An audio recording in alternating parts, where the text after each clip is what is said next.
at the sandbag lunge, or just a lunge with using a sandbag for weight. So the easiest way to do this is have the weight on the back of your head. So let's look at that first. So get our weight up, throwing it overhead. So you can either have it on one shoulder, or just kind of wrap around your back.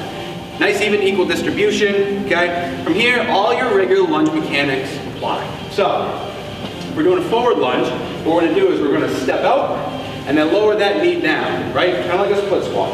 Lower that knee down. Now, the key to getting out of this movement is that we're pressing up with that front leg. We're not throwing our weight into this one. So, pressing up and out. And if we're alternating legs, then pressing with the other leg. Okay. So, a couple things to notice in this movement. So, as I come forward, the rest of my body is staying as vertical as possible, right? I'm not leaning forward into this one, nor am I leaning back, okay? My chest is vertical the entire time. That's very, very important to protect everything else that isn't involved in this movement, okay? Pressing up and out. And again, we're trying to really use that leg to press up and out, okay?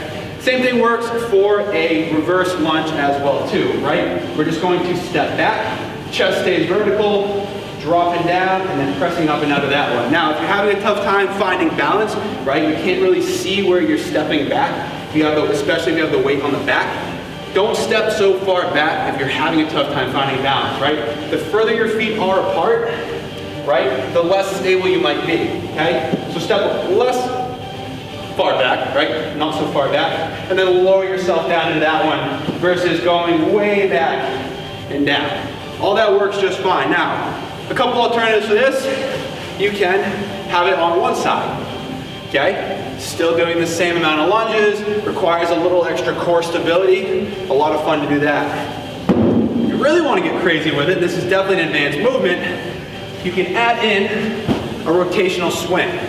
Now, whichever side you are swinging it, you're going to be stepping back with that opposite leg. Again, this may be way beyond a lot of you watching this, that's quite all right. This is something to work towards, all right? Just because it's not something you're comfortable doing now doesn't mean in a few weeks or a few months you won't be doing this one. So what this is gonna look like is this. I'm gonna start with the weight on one side, gonna swing it up and out, and step back with that other leg. Weight comes up, back with the legs. You really see how I'm fighting for balance, right? It's not an easy movement. Now, use the time that the weight is in the air to really position your feet.